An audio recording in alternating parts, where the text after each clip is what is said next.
Bunga di Batu Cadas. Jilid 3 Part 2. Ketika Rudira masuk ke dalam bilik yang disediakan olehnya, Sura dan pengawal yang bertubuh raksasa itu saling memandang untuk beberapa saat. Namun mereka sama sekali tidak berbicara apa-apa, karena beberapa orang yang mengerti akan keadaan itu segera berusaha mengalihkan perhatian mereka berdua. Sura yang hatinya sedang dibelit oleh berbagai persoalan itu sama sekali tidak menghiraukan lagi kawan-kawannya. Ia langsung membaringkan dirinya di atas tikar di sudut ruangan. Sedang beberapa orang yang lain masih juga duduk sambil berbicara. Suasana menjadi panas, berkata salah seorang pengiring Rudira, pengawal itu terlampau bernafsu. Sebenarnya ia dapat mencari kesempatan lain. Akibatnya tentu tidak menyenangkan bagi keduanya, sahut yang lain. Tetapi suara mereka seakan-akan hanya dapat mereka dengar sendiri. Mereka menganggap bahwa para pengawal pasti berada di pihak raksasa itu. Tetapi ternyata bahwa kawani pengawal yang bertubuh raksasa itu pun kecewa terhadap sikap itu. Namun demikian mereka tidak berniat untuk mencampurinya. Meskipun pada umumnya mereka adalah orang-orang yang memiliki kemampuan melampaui orang kebanyakan, namun mereka segan untuk bertengkar dengan kawan sendiri di pihak manapun mereka akan berdiri. Demikianlah maka malam itu mereka membaringkan diri masing-masing dengan ketegangan yang menyesak di dalam dada. Bukan saja karena kawan-kawan mereka bertengkar, tetapi juga karena petani yang mengandung rahasia itu. Dengan demikian, maka hampir tidak seorang pun yang dapat tidur nyenyak. Sura yang tampaknya berbaring diam di sudut ruangan ternyata hatinya bergolak semakin dahsyat. Semakin tenang keadaan ruangan itu, terasa hatinya menjadi semakin sakit mengingat sikap pengawal yang bertubuh raksasa itu. Mandra memang sudah gila, katanya di dalam hati, aku tidak menyangka bahwa ia begitu bernafsu dan tanpa malu-malu berusaha merebut kedudukan, tiba-tiba saja Sura menggeram, aku tidak peduli. Tetapi aku pasti akan membual perhitungan, salah seorang dari kami memang harus pergi. Namun ternyata bahwa Rudira pun tidak dapat memejamkan matanya. Pakaian yang tergantung di gandok sebelah kiri membuat hatinya menjadi bingung. Kadang-kadang ia mempercayainya, bahwa pakaian Pangeran Mangkubumi. Dan petani yang dijumpainya di Bulak Jatisari itu benar-benar Pangeran Mangkubumi pula. Tidak mungkin. Tidak mungkin, setiap kali ia berusaha mengusir perasaan itu, hanya seorang pangeran yang gila sajalah yang berbuat demikian. Dan sudah barang tentu tidak dengan Ramanda Pangeran Mangkubumi. Namun demikian, perasaan yang bergolak tidak juga dapat ditenangkannya, sehingga Raden Rudira menyadari keadaannya ketika ia mendengar kokok ayam jantan yang penghabisan. Fajar, ia berdesis. Namun ternyata Fajar itu telah mengurangi ketegangan di dalam dada Rudira. Ia lebih baik berpacu di atas punggung kuda daripada berada di dalam bilik yang sempit tanpa dapat memejamkan matanya. Sehingga karena itu, maka ia pun segera pergi keluar biliknya. Dilihatnya beberapa orang pengiringnya masih tertidur meskipun dengan gelisah, namun Sura yang berada di sudut ternyata telah duduk bersandar dinding. Kau sudah bangun? Bertanya Raden Rudira. Ya Tuan. Kau pasti tidak dapat tidur sama sekali, Raden. Benar, jawabnya. Kemarilah. Sura pun mendekat. Dilangkahinya saja kawan-kawannya yang masih tertidur di atas tikar yang dibentangkan di lantai gandok itu. Cari pelayan pesanggrahan itu. Suruhlah mereka menyediakan air panas. Aku akan mandi. Sura termangu-mangu sejenak. Pesanggrahan ini adalah pesanggrahan Pangeran Mangkubumi. Pelayan-pelayan itu adalah pelayan Pangeran Mangkubumi. Apakah mereka tidak menjadi sakit hati apabila Raden Rudira memberikan perintah semena-mena? Kenapa kau diam saja? Cepat. Suruh pelayan-pelayan itu menyediakan air panas. Baik, baik Tuan. Aku akan mencarinya. Sura pun kemudian keluar dari gandok sebelah kanan. Langit menjadi semakin terang oleh cahaya merah yang semakin cerah. Tetapi hati Sura justru menjadi semakin gelap. Ia tidak mengerti, kenapa kini ia dihinggapi oleh sikap ragu-ragu. Sebagai seorang hamba yang setia, didukung oleh sifat-sifatnya yang kasar, biasanya Sura menjalankan tugas yang diberikan kepadanya tanpa berpikir. Sura menarik nafas dalam-dalam. Namun demikian rasa-rasanya ia mulai menemukan dirinya kembali setelah untuk waktu yang lama ia terbenam dalam sikap yang rendah. Menjilat. Ternyata selama ini aku telah kehilangan otakku, berkata Sura kepada diri sendiri, aku tidak pernah sempat berpikir. Ternyata aku memang tidak lebih dari seekor kuda penarik pedati seperti yang dikatakan oleh abdi pesanggrahan ini kemarin. Meskipun ia mengatakan tentang dirinya sendiri, namun akulah yang lebih dungu daripadanya. Namun demikian, tidak mudah untuk merubah sikap dengan tiba-tiba. Demikian juga Sura yang perlahan-lahan dirayapi oleh ketidakpuasan terhadap dirinya sendiri itu. Tidak dapat berbuat lain daripada mematuhi perintah yang diterimanya. Tetapi ia kini tidak dapat berbuat tanpa berpikir, justru karena ia sudah mulai berpikir. Dengan ragu-ragu Sura pergi ke bagian belakang dari pesanggrahan itu. Dilihatnya di dapur api sudah menyala. Ketika ia menjengukkan kepalanya, dilihatnya dua orang perempuan sedang sibuk memanasi air dan menanak nasi, sambil menuang air untuk mengisi jambangan pencuci alat-alat dapur. Sejenak Sura berdiri termangu-mangu. Apakah ia akan berbuat seperti yang selalu dilakukannya selama ini? Berbuat tanpa berpikir? Ia dapat saja menyampaikan perintah Raden Rudira itu. Tetapi itu tidak benar menurut perasaannya kini. Ia sudah mendapat kesempatan untuk bermalam. Tetapi apakah ia masih harus memerintah para pelayan, menyediakan air panas untuk mandi? Ternyata ada sesuatu yang menahan Sura. Sehingga ia tidak sampai hati menyampaikan perintah yang semena-mena itu. Tetapi ia juga tidak dapat menolak perintah Raden Rudira untuk menyediakan air panas. Karena itu, maka ia berusaha untuk menemukan jalan. Kedua perempuan yang ada di dapur itu terkejut melihat Sura yang kemudian muncul di pintu. Tetapi Sura segera mengangguk sambil tertawa kecil, maaf. Mungkin aku telah mengejutkan kalian. Kedua perempuan itu saling berpandangan sejenak. Tetapi tampak kecemasan di wajahnya. Aku adalah salah seorang pengawal Raden Rudira yang bermalam di Gandok. Oh, kedua perempuan itu mengangguk-angguk. Salah seorang dari mereka pun bertanya, apakah yang kau perlukan sekarang? Aku mendapat perintah agar menyediakan air panas untuk mandi. Apakah aku dapat menumpang merebus air? Oh, sahut salah seorang dari mereka, aku sedang merebus air. Tetapi bukankah air itu untuk minum? Tetapi air itu cukup banyak. Kalau masih kurang, aku dapat menambahnya. Aku akan mengambil secukupnya untuk membuat air minum. Yang lain dapat kau ambil untuk mandi tamu pesanggrahan ini. Sura menarik nafas dalam-dalam. Bahkan ia masih berpura-pura berkata, tetapi itu akan merepotkan kalian. Tidak. Tidak mengapa, kami akan menyediakannya. Ternyata hal itu merupakan suatu pengalaman baru bagi Sura.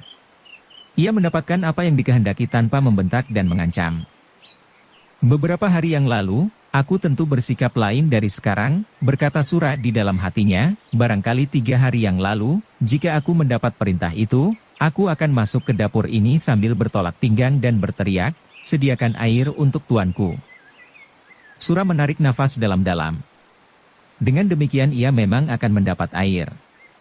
Tetapi ternyata bahwa dengan cara yang lain ia mendapatkan air panas itu juga. Bahkan sama sekali tanpa menyakiti hati orang lain. Mereka membantunya dengan senang hati dan dengan wajah yang terang, tanpa perasaan takut dan tegang. Bodoh sekali, berkata Sura di dalam hatinya, kenapa baru sekarang aku tahu? Sura terkejut ketika salah seorang perempuan itu berkata, silahkan kau menunggu saja. Tidak pantas kau berada di dapur, selain kau seorang laki-laki, kau adalah tamu-tamu kami. Terima kasih. Terima kasih, sahut Sura terbata-bata, aku akan menunggu di luar. Sura pun melangkah perlahan-lahan keluar dapur. Tanpa disadarinya ia mengangguk-anggukan kepalanya. Ternyata bahwa apa yang pernah dilakukan selama ini, membentak-bentak, mengancam, bahkan dengan kekerasan Badariah, adalah suatu kebodohan dan merusak hubungan baik antar manusia. Demikianlah dengan kewajaran hubungan dan tanpa menimbulkan persoalan apapun. Sura berhasil memenuhi perintah Raden Rudira, dengan menyediakan air panas di jambangan Pakiwan. Bagi Sura, pengalaman yang kecil itu semakin membuka hatinya, bahwa sebenarnya lah selama ini ia tidak mempergunakan otaknya, ia telah dibutakan oleh sikap menjilat dan limpahan borang orang dari keluarga Ranakusuman. Tanpa disadarinya, bulu-bulu kuduk raksasa itu berdiri. Terbayang keluarga Ranakusuman yang seorang demi seorang telah dilemparkan keluar. Ia memegang peranan yang cukup penting, dalam hal yang kini terasa olehnya, terlampau kasar. Bahkan sekilas terbayang pula olehnya, Raden Juwiring yang terpaksa meninggalkan istana Panakusuman dengan 1000 macam alasan, dan berada di padepokan Jati Aking di Jatisari. Hampir saja aku mencelakainya, gumamnya, untunglah seorang petani yang penuh dengan rahasia itu menyelamatkannya. Terlintas pula tandang seorang anak muda yang mengagumkannya. Dengan tanpa ragu-ragu anak itu menyerangnya, sehingga untuk sesaat ia tidak berdaya. Luar biasa, Sura berdesis, mereka akan menjadi anak-anak muda yang perkasa kelak. Jauh lebih perkasa dari Raden Rudira. Sura yang sedang merenung itu terperanjat ketika Raden Rudira memanggilnya dari dalam biliknya di Gandok. Dengan tergesa-gesa ia meloncat berdiri dan berlari-lari kecil menghampirinya. Ternyata bahwa ia tidak dapat dengan serta-merta berbuat lain dari perbuatan seorang penjilat. Suruhlah semua pengiring bersiap. Kemudian panggillah Demang di Sukawati. Aku akan segera berangkat mengelilingi padukuhan ini untuk mencari orang yang telah merusak sendi tata hubungan antara orang-orang kecil dan para bangsawan itu. Sura menganggukkan kepalanya sambil menjawab, baik, baik tuan, tetapi masih ada yang agaknya tersangkut di kerongkongannya. Namun ketika Raden Rudira membentaknya, sambil terbungkuk-bungkuk Sura menyahutnya. Iya, ya tuan. Aku akan melakukan.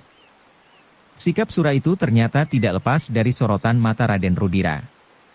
Ia melihat suatu kelainan, meskipun samar-samar. Kadang-kadang Sura bersikap biasa sebagai seorang abdi yang setia. Tetapi kadang-kadang matanya memancarkan sinar yang aneh, yang tidak dikenalnya selama ini. Kenapa raksasa itu benar-benar menjadi ketakutan di Sukawati dan sekitarnya ini? Pertanyaan itulah yang selalu menyentuh hati Raden Rudira. Ia sama sekali tidak menyangka bahwa di dalam hati Sura telah berkembang suatu sikap yang lain, meskipun masih terlampau dalam diliputi oleh ketebalan kabut yang selama ini membungkus isi dadanya. Sejenak kemudian maka para pengiring itu pun sudah siap. 2 orang abdi pesanggerahan sempat juga menghidangkan minuman untuk Raden Rudira dan para pengiringnya. Panggil Demang yang malas itu, berkata Raden Rudira kemudian, matahari akan menjadi semakin tinggi, dan aku masih saja berada di sini. Tetapi sebelum Sura pergi ke Kademangan, muncullah 2 orang bebahu Kademangan di halaman pesanggerahan. Mereka langsung menemui Raden Rudira sambil berkata, Raden, kami berdua mendapat pesan dari Ki Demang, bahwa Raden bersama para pengiring diminta untuk datang ke Kademangan. Ki Demang ingin menjamu makan, karena agaknya Raden bersama para pengiring masih belum makan sejak kemarin malam. Sejak Raden Rudira termenung, secercah kegembiraan membayang di setiap wajah yang memang sudah merasa lapar. Namun tiba-tiba Raden Rudira membentak, kenapa Ki Demang tidak datang kemari sendiri? Kedua bebahu Kademangan Sukawati itu mengerutkan keningnya. Sejenak mereka saling berpandangan. Salah seorang dari mereka pun kemudian menjawab, maaf Raden. Ki Demang sedang sibuk sekali menyiapkan jamuan bagi Raden dan para pengiring.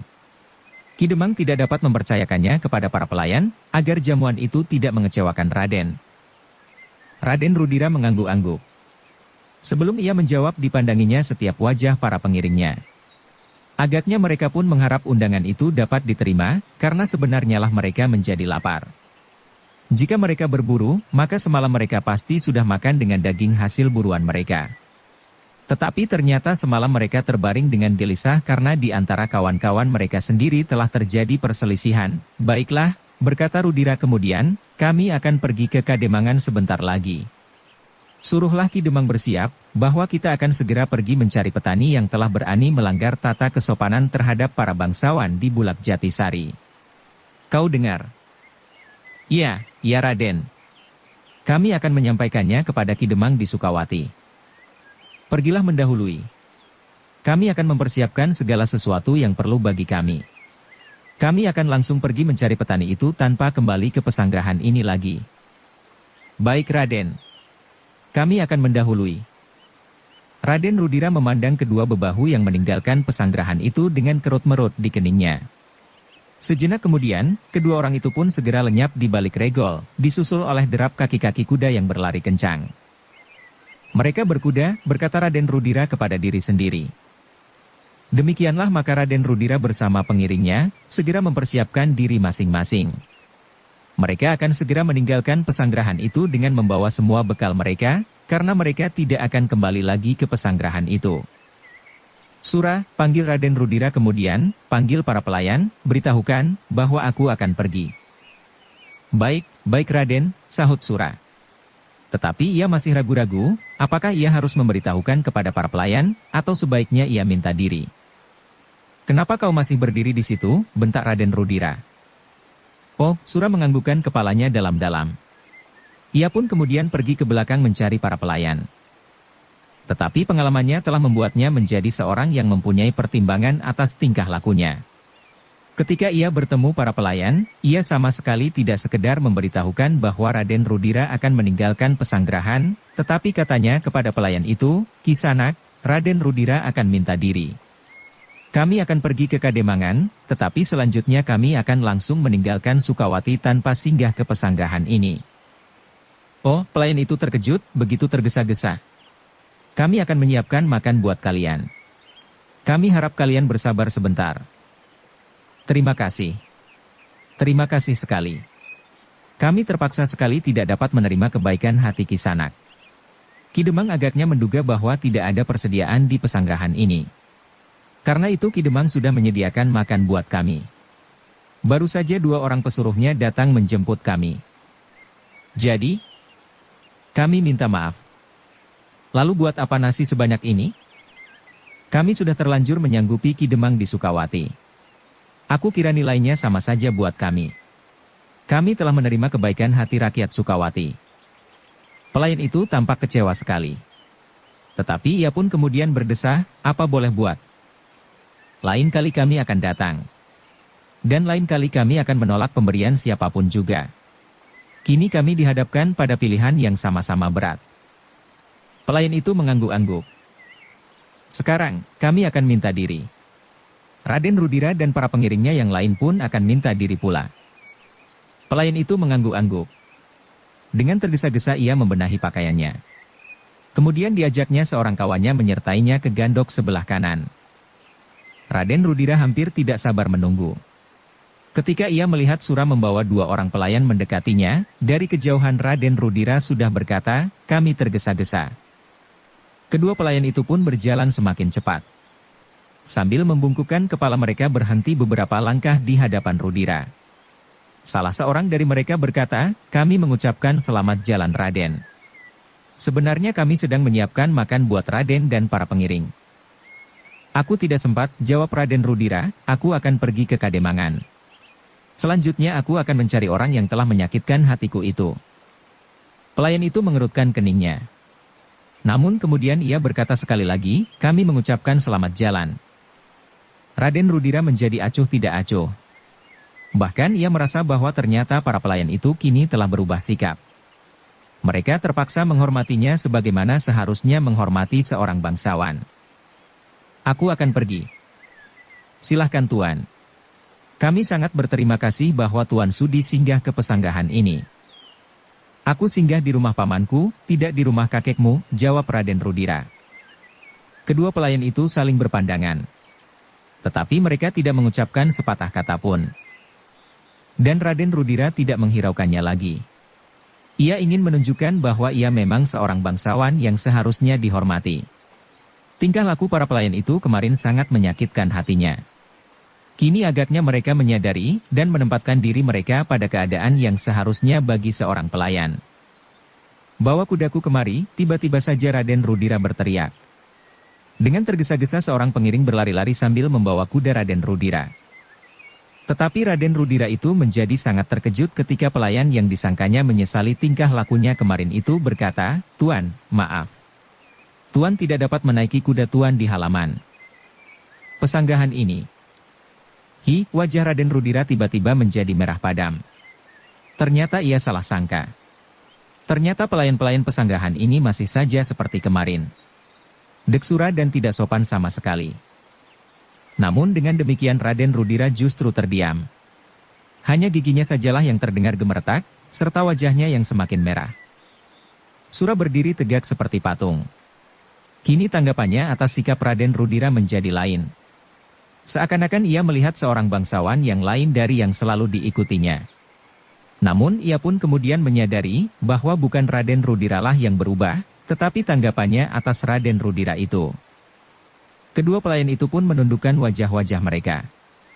Mereka tidak mau memandang warna-warna merah di wajah Raden Rudira. Namun demikian mereka sama sekali tidak menarik keterangannya itu. Sejenak kemudian, barulah Raden Rudira dapat berbicara, jadi kalian masih tetap tidak menyadari kebodohan kalian? Kedua pelayan itu terheran-heran. Sejenak mereka saling berpandangan. Tuan, berkata salah seorang dari mereka kemudian, kami hanyalah abdi-abdi pesanggerahan ini. Kami hanya sekedar melakukan tugas kami. Demikianlah yang diperintahkan kepada kami. Tidak seorang pun yang boleh naik kuda di halaman, selain Pangeran Mangkubumi. Tetapi aku adalah putra Pangeran Ranakusuma. Tidak seorang pun yang diperbolehkan, siapapun orang itu, gila. Kau bohong. Seandainya Ramanda, Pangeran ada, maka justru Ramanda Pangeran akan menyuruh aku naik di atas punggung kuda bersama semua pengiringku. Mungkin, jika itu dikehendaki oleh Pangeran Mangkubumi sendiri. Tetapi tentu kami tidak berani melanggar perintah yang pernah kami terima. Aku tidak peduli.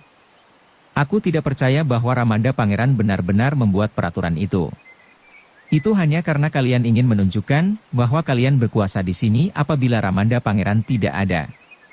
Sekali-sekali abdi yang paling rendah pun ingin menunjukkan kekuasaannya atas orang yang lebih luhur derajatnya. Tetapi aku tidak peduli, aku tidak mau mendengar peraturanmu yang cengeng itu. Maaf Raden, berkata pelayan itu, kami sama sekali tidak berusaha mengada-ada apakah keuntungan kami dengan membuat peraturan-peraturan yang berbelit-belit itu, yang hanya akan mempersulit diri kami sendiri. Tetapi kami mohon dengan hormat, Tuan dapat mengerti. Darah Raden Rudira mendidih sampai ke ubun-ubun. Tanpa disadarinya ia mengedarkan tatapan matanya. Namun hatinya menjadi berdebar-debar ketika dilihatnya, dua orang penjaga regol depan telah menutup pintu. Keduanya kemudian berdiri sambil memeluk tombak-tombak panjang mereka. Di sudut halaman ia melihat seorang, juru taman berdiri bersandar dinding sapu lidinya telah disandarkannya pada dinding halaman. Sedang di tempat lain dilihatnya dua orang abdi pesanggerahan itu juga berdiri sambil menyilangkan tangannya di dada. Gila, Raden Rudira menggeram, aku akan menyampaikan perlakuan gila-gilaan ini kepada Ramanda Pangeran Mangkubumi. Kalian akan diusir dari pesanggerahan ini. Tidak seorang pun yang menjawab. Wajah kedua pelayan yang ramah itu, tiba-tiba saja telah menjadi buram. Raden Rudira pun kemudian melemparkan ujung kendali kudanya kepada pengiringnya yang masih berdiri di sampingnya. Dengan tanpa berbicara sepatah kata pun ia berjalan dengan tergesa-gesa melintasi halaman yang luas menuju ke regol halaman. Hatinya menjadi semakin panas, ketika kedua penjaga regol itu tanpa diperintahnya telah membuka pintu. Demikian Raden Rudira melangkah di hadapan mereka, maka mereka pun menundukkan kepala mereka dalam-dalam. Tetapi Raden Rudira sama sekali tidak berpaling. Ia berhenti sejenak menunggu kudanya. Kemudian dengan menengadahkan dadanya ia meloncat ke punggung kudanya dan berpacu cepat-cepat meninggalkan pesanggerahan yang telah membuat hatinya menjadi pedih. Para pengiringnya pun kemudian berloncatan naik ke punggung kuda masing-masing. Mereka pun segera berpacu mengikuti Raden Rudira yang tanpa berpaling menjauhi regol itu. Namun dalam pada itu Sura masih sempat berkata kepada kedua penjaga regol itu, terima kasih. Selama kami berada di pesanggerahan kami mendapat pelayanan yang menyenangkan sekali. Para penjaga regol itu tidak menyahut. Namun keduanya tersenyum sambil mengangguk. Sura terkejut ketika ia mendengar namanya dipanggil oleh Raden Rudira. Dengan dada yang berdebar-debar ia mempercepat langkah kudanya menyusul Raden Rudira yang berada di paling depan. Kau tahu jalan ke Kademangan? Aku tidak sempat mengingat-ingat lagi jalan yang kita tempuh kemarin. Ketika Sura telah berada di sisi Raden Rudira, maka ia pun berkata, Raden, apakah kita akan mengikuti jalan yang kemarin, atau kita akan mengambil jalan lain yang lebih dekat? Apakah ada jalan lain? Ada Raden. Apakah jalan itu lebih baik atau justru lebih jelek? Aku sudah lama tidak melalui jalan itu. Aku tidak tahu apakah jalan itu sekarang menjadi lebih jelek atau masih seperti dahulu. Raden Rudira berpikir sejenak. Tetapi kemudian ia berkata, kita lewati jalan yang pasti. Jalan yang kemarin. Mungkin jalan yang kau kenal itu sekarang sudah dibongkar atau sudah menjadi pategalan. Sura menarik nafas. Tetapi agaknya itu memang lebih baik. Jika jalan yang akan ditunjukkannya itu jalan yang lebih baik, maka Rudira pasti akan marah dan merasa bahwa ia telah dipersulit oleh Demang Sukawati. Demikianlah maka mereka menempuh jalan yang semalam dilalui. Meskipun terasa sulit, tetapi di siang hari mereka dapat memilih sisi yang baik untuk dilalui. Namun semakin dekat dengan Regol Kademangan, dada Raden Rudira menjadi semakin berdebar-debar. Masih terngiang kata-kata Ki Demang ketika ia dipaksa turun dari kudanya, ketika ia sampai di kuncung pendapa Kademangan Sukawati. Seorang pangeran pun akan turun dari kudanya, berkata Demang Sukawati itu. Dan pangeran yang dikatakannya itu adalah Pangeran Mangkubumi. Mangkubumi, Rudira menggeram di dalam hati, setiap orang menyebut namanya, tingkah lakunya yang aneh dan melanggar sendi-sendi tata pergaulan di Surakarta, hubungan antara seorang bangsawan dan rakyat kecil, akan mengguncangkan tata kehidupan di Surakarta. Tetapi terasa juga kengerian merayap di hatinya. Ia merasa berada di daerah asing yang penuh dengan rahasia. Di perjalanan ke Kademangan ini pun ia menjumpai beberapa orang yang berdiri di sebelah-menyebelah jalan dengan tangan bersilang di dada. Meskipun mereka melihat Raden Rudira lewat di hadapan mereka, maka mereka hampir tidak memberikan penghormatan apapun juga, selain mengangguk betapapun dalamnya. Daerah ini harus dimusnahkan, tiba-tiba saja Raden Rudira menggeram di dalam hatinya, Surakarta harus mengetahui apa yang telah terjadi di sini. Kumpeni juga pantas diberitahu. Mungkin aku memerlukan bantuan mereka.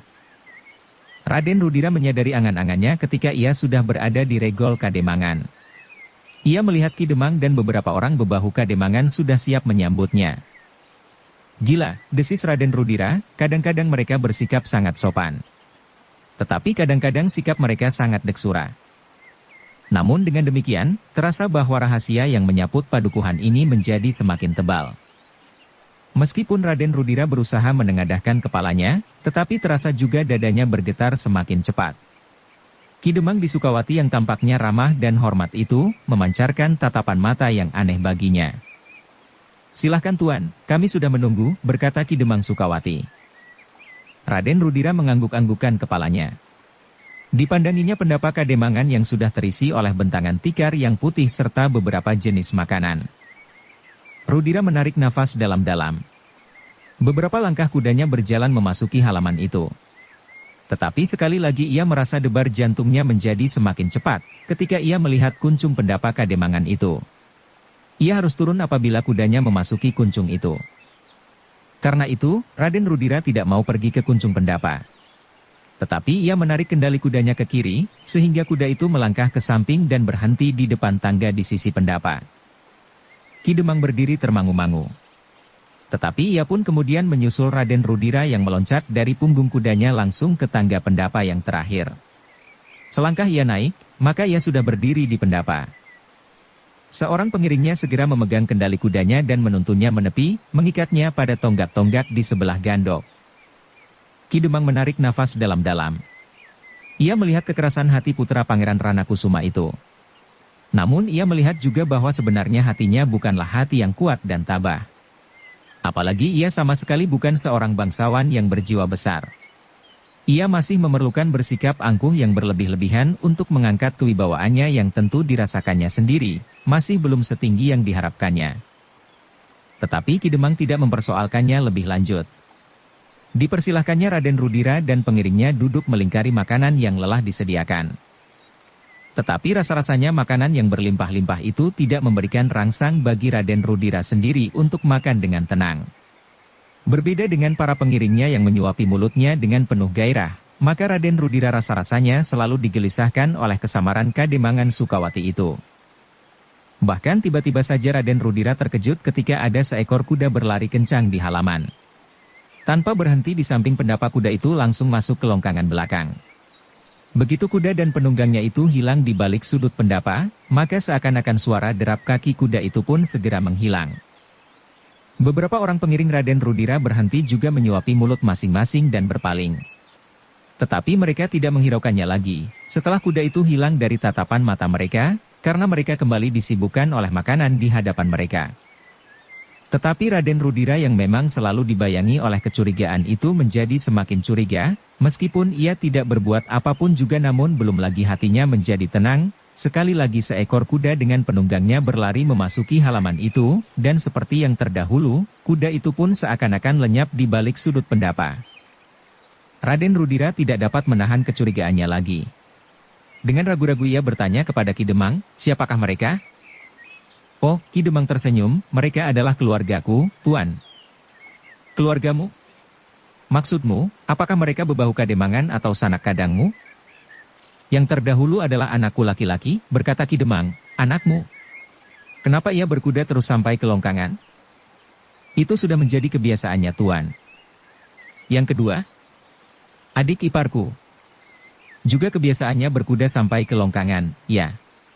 Umur keduanya hampir sebaya. Kemanakan dan paman itu memang anak-anak bengal. Mungkin mereka tidak menyadari bahwa tuanlah yang berada di pendapa. Tetapi ia tidak sopan sama sekali, jika ada tamu di pendapa, seharusnya ia tidak berbuat begitu. Apalagi tamu seorang bangsawan. Lihat, debu itu menghambur kemari. Terlebih-lebih lagi kau menyuguh makanan bagi kami. Maaf Tuan. Aku akan memberi tabukan kepadanya kelak. Tetapi hal itu sudah terjadi. Raden Rudira mengangguk-angguk. Tetapi kecurigaannya masih saja membayang di wajahnya.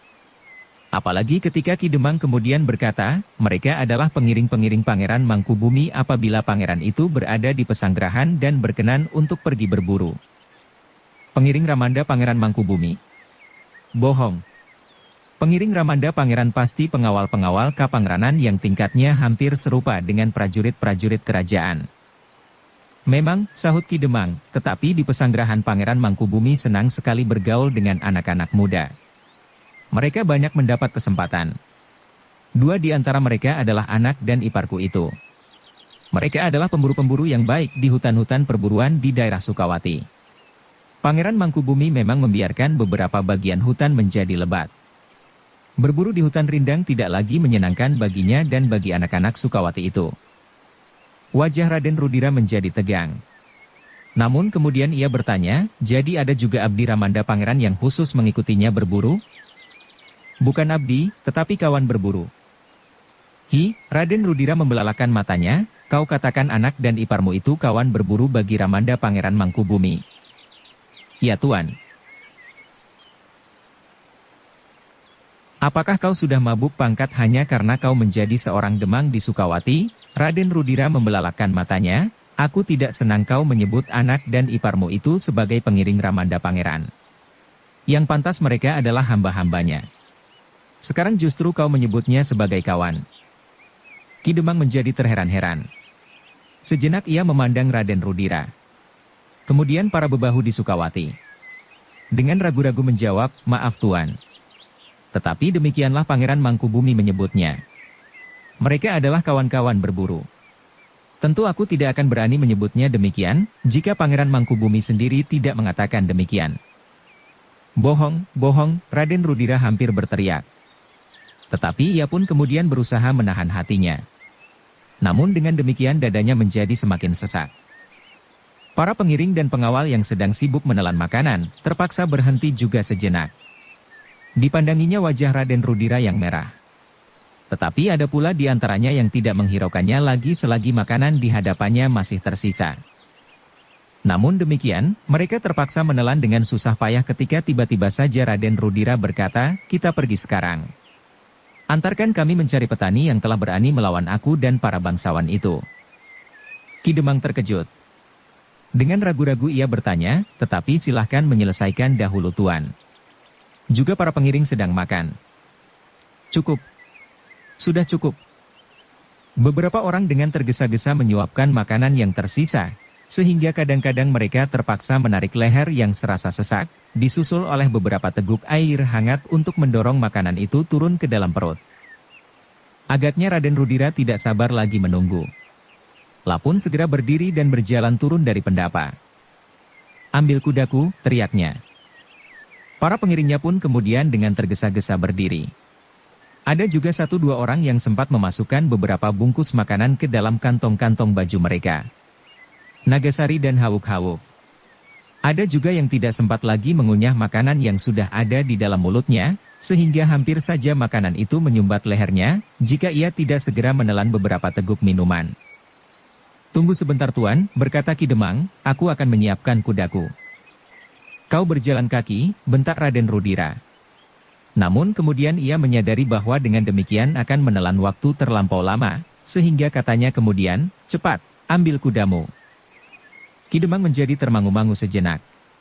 Tetapi ia pun segera berlari-lari ke belakang menyiapkan kudanya bersama beberapa orang bebahu yang lain, yang akan memakai kuda-kuda dari Kademangan itu pula. Ki Demang hanya memerlukan waktu sedikit, karena kudanya memang sudah siap.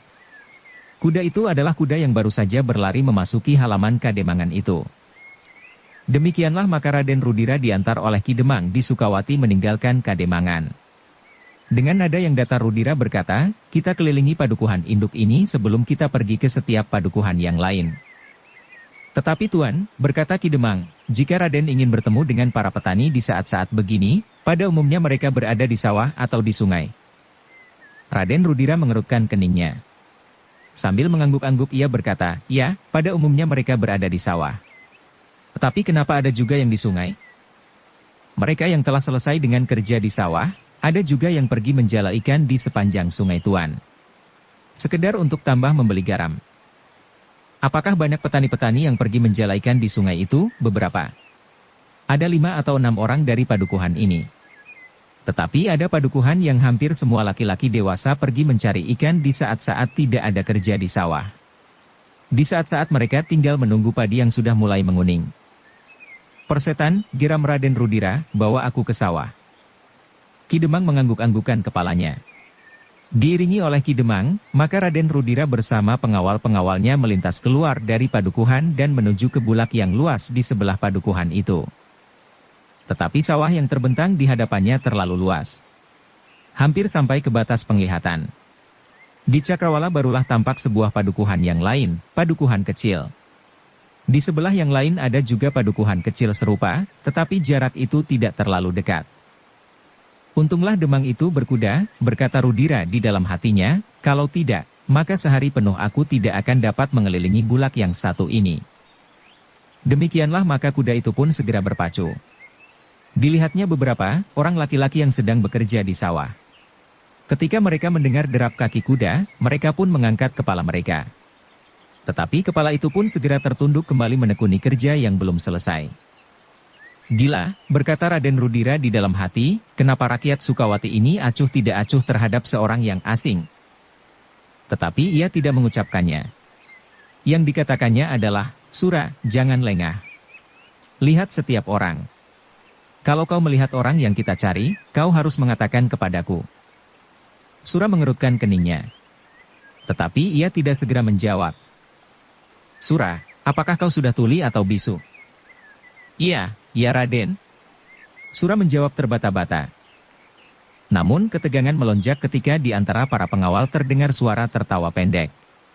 Ketika semua orang berpaling, dilihatnya Mandra menutup mulutnya dengan telapak tangannya. "Kenapa kau tertawa?" bertanya Raden Rudira. "Apakah pengecut itu berani menunjuk orang yang Raden cari?" "Sayang, aku tidak melihatnya sebelumnya. Kalau aku pernah melihat, maka pasti aku akan segera menemukannya." Sura yang mendengar jawaban itu menjadi merah padam. Tetapi ia tidak sempat menjawab, karena Raden Rudira berkata, ia masih harus membuktikan bahwa ia masih Sura yang dahulu. Sura sama sekali tidak menyahut. Tetapi hatinya menjadi semakin sakit ketika ia mendengar Mandra itu tertawa tertahan-tahan. Meskipun demikian ia masih lelap berdiam diri sambil menahan hati. Demikianlah iring-iringan itu melintasi bulak yang panjang di tengah-tengah sawah yang sedang digarap. Beberapa orang laki-laki sibuk membajak tanah yang digenangi air. Yang lain mengatur pematang, sedang yang lain lagi mulai menyebarkan rabuk kandang. Tetapi di antara mereka tidak terlihat petani yang sedang mereka cari. "Di mana orang itu, Hi?" tiba-tiba Rudira yang mulai jengkel berteriak. Tetapi tidak ada seorang pun yang menjawab, "Di mana Ki Demang? Di mana orang itu?" Ki Demang menjadi bingung sejenak. Namun kemudian ia menjawab, "Kami tidak mengetahui orang yang Raden maksud, sehingga kami tidak akan dapat membantu menunjukkan di mana ia berada. Orangnya bertubuh tinggi, kekar. Bermata setajam mata burung hantu. Ayo, tunjukkan orang yang berciri serupa itu. Ki Demang menarik nafas dalam-dalam. Katanya, aku tidak pernah melihat orang itu. Mungkin orang itu sengaja ingin menjelekkan nama Sukawati sehingga ia mengaku orang Sukawati. Tentu tidak. Hampir semua orang Sukawati mempunyai sikap serupa dengan orang itu. Deksura dan tidak tahu adat. Apakah begitu? Ya. Jika begitu, akan semakin sulit lagi untuk menemukannya seorang di antara sekian banyak orang yang mempunyai ciri hampir sama. Bodoh sekali, teriak Raden Rudira, aku akan dapat mengenalinya jika aku menemukannya. Dan ternyata Tuan masih belum menemukannya sekarang, sahut Ki Demang. Sukawati adalah daerah yang luas. Mungkin kita tidak dapat menemukan di bulak ini, tetapi kita akan dapat menjumpainya di bulak yang lain. Atau mungkin pula orang itu sedang berada di sungai, atau seperti yang Tuan katakan, ia seorang petualang yang sedang bertualang. Sehingga dengan demikian, maka kita tidak akan dapat menjumpainya di sini. Kita harus menemukannya, harus. Ki Demang tidak menyahut lagi. Ditebarkannya saja tatapan matanya ke bulak di sekitarnya. Para petani masih juga sibuk dengan kerja mereka, seakan-akan tidak acuh sama sekali akan iring-iringan di jalan yang membelah tanah persawahan itu. Kuda-kuda itu pun berderap semakin cepat. Ketika mereka sampai ke ujung bulak dan tidak menemukan orang yang dicarinya, mereka pun berbelok lewat jalan sempit mengitari bulak itu. Tetapi sampai pada satu lingkaran penuh, mereka masih belum menemukannya. Kita terus ke bulak di sebelah lain, berkata Rudira, aku tidak akan kembali ke Ranakusuman tanpa membawa orang itu. Silahkanlah, berkata Ki Demang, aku akan mengantarkan Tuan sampai orang itu kita ketemukan. Kuda-kuda itu pun berpacu terus. Setiap orang tidak luput dari pengawasan Raden Rudira dan pengiringnya. Namun sama sekali tidak ada orang yang mirip dengan orang yang mereka cari. Tetapi seperti yang dikatakan oleh Raden Rudira, mereka tidak berhenti. Mereka berkeliling dari satu bulak ke bulak yang lain di seluruh Kademangan Sukawati. Sampai lewat tengah hari mereka sudah menempuh hampir semua daerah persawahan tidak saja di seputar Padukuhan Induk, tetapi juga di padukuhan-padukuhan kecil lainnya. Gila, geram Raden Rudira, kau suruh orang itu bersembunyi? Tentu tidak Raden. Raden Rudira menarik nafas dalam-dalam. Terasa juga tubuhnya menjadi lelah. Karena itu, maka ia pun berhenti sejenak di sudut Padukuhan Induk. Tuan, berkata Ki Demang, kami ingin mempersilahkan Tuan dan para pengiring untuk beristirahat sejenak di Kademangan. Nanti aku akan mengantar Raden meneruskan pencaharian ini. Bukan saja ke bulak-bulak. Tetapi aku akan mencarinya dari pintu ke pintu. Tidak. Aku tidak akan beristirahat dimanapun. Aku akan mencari terus. Namun demikian terasa nafas Raden Rudira mengalir semakin cepat. Panas matahari yang mulai condong ke barat, rasa-rasanya bagaikan membakar kulit.